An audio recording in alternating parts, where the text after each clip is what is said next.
Olá pessoal, vamos a mais um vídeo numérico.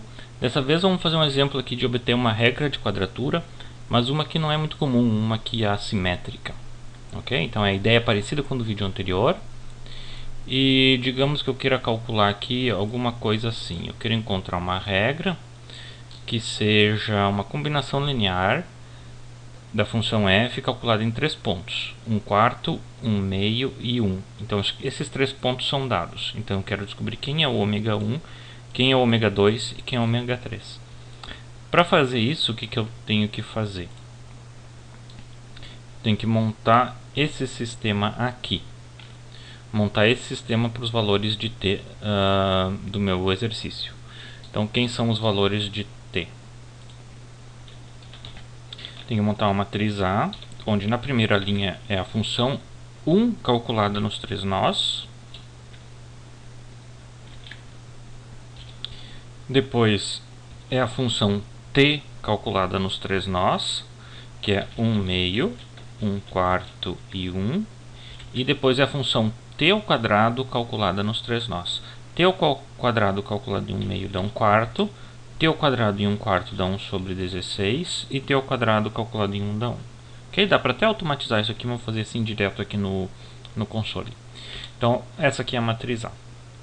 Quem é o vetor B? O vetor B é o mesmo que aparece do exemplo anterior. Ok? Vamos ver se eu tenho. Tenho ele aqui. É a integral de 1 de t e de t quadrado calculado de 0 a 1. Que é isso aqui. Então, se eu calcular quem são os coeficientes aqui, é a inversa de A vezes B, está aqui a regra de quadratura. É 0,333, 0,222. Esse aqui é um pouco relativamente fácil de descobrir quem é eles em termos de frações. O primeiro é 3 nonos, o outro é 4 nonos, 3 nonos, 4 nonos e 2 nonos. Se não fosse claro qual que era isso aqui em termos de fração, eu ia colocar a dízima aqui, só que com mais dígitos atrás. Então esses aqui são os 3 pesos. Ok? Anotem aí: 3, 4 e 2 nonos.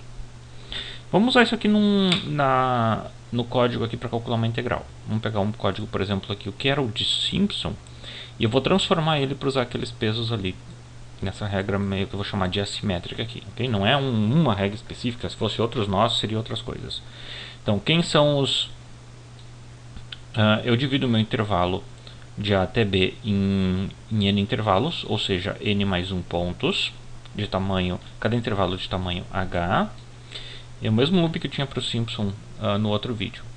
E para cada intervalo de 1 a n, os meus 3 pesos, que eu chamei de A1, A2 e A3, são 3 nonos. Obviamente, podia botar 1/3 aqui, né? Só botar aqui fica mais claro, fica mais claro de onde que veio. 3 nonos, 3 nonos, 4 nonos e 2 nonos. Notem que uma pequena dica: se eu somar os 3 nesse exemplo aqui, 3 mais 4, 7 mais 2 dá 9 nonos, que é igual a 1. Esses aqui são o ômega 1, ômega 2 e o ômega 3. Quem é o x1, o x2 e o x3? São os 3 pontos, né? Lembra onde é que estavam os 3 pontos?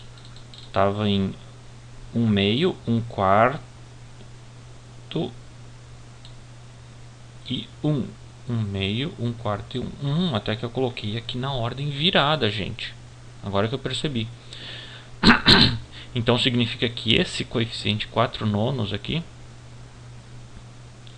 é o que deveria estar aqui no 1. Então vou colocar o 4 aqui e o 3 aqui.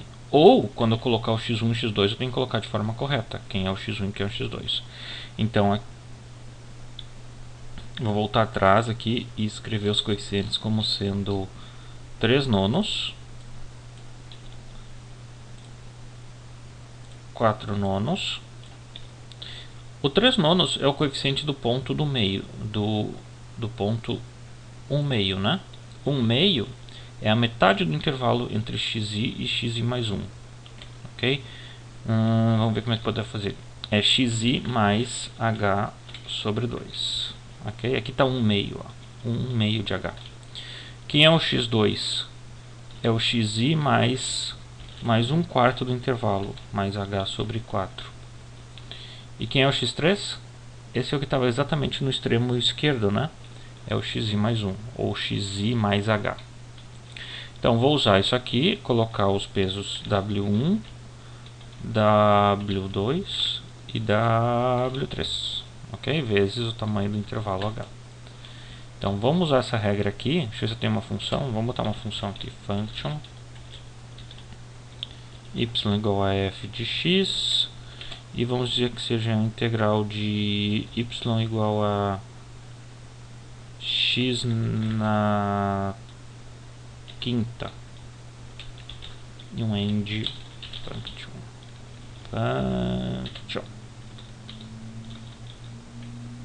Grudadinho aqui.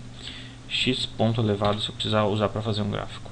Então salvo e executo aqui, clico para executar, e eu sei quem é a função f aqui. Opa, deu o comando incorreto aqui. Ah, tem duas vezes aqui a função function. Então salvo e executo. Tenho f de 2, 2 na quinta. Tá aqui a função, entrou. Vou calcular a integral com essa regra assimétrica aqui. A integral de assimétrica de 0 a 1, por exemplo, com 10 nós. Com 10 nós eu ganho esse resultado aqui. Quão correto isso aqui está? Não tenho certeza, só calculei para 10 intervalos, né? Não 10 nós. Eu não sei quantas casas corretas. Mas se eu consigo calcular isso aqui com 20, eu consigo ter uma ideia quantas casas corretas eu tenho. Eu consigo perceber que de 10 para 20, essas 3 casas permanecem. Então, essas 3 eu tenho aproximadamente um erro de 10 na menos 3. Ok? Se eu fizer mais uma vez assimétrica 40, eu consigo que o erro caiu mais uma vez para 0. O erro não, o valor da integral está próximo desse número aqui. Ok? Se eu fizer mais uma quarta vez, eu tenho 80. Com 80 intervalos eu tenho esse valor. E aí? Eu sei que isso aqui parece estar se aproximando do valor 0,1.6666666, ok? Que é de fato o valor da integral, né? Integral de x na quinta é x na 6 sobre 6, que vai dar um sexto. Mas e se eu não soubesse o valor exato, como é que eu posso fazer? Eu posso assumir que o valor exato da função, eu assumo que se isso aqui estiver funcionando, esse aqui é o valor mais próximo que eu tenho do valor exato, né? Se eu assumir que esse aqui é o valor exato, eu posso calcular o erro 1 como sendo o valor com 10 intervalos, ou o exato menos o valor com 10 intervalos. E o erro 2, por exemplo, o sinal não interessa ali, é o com 80 menos o com 20 intervalos.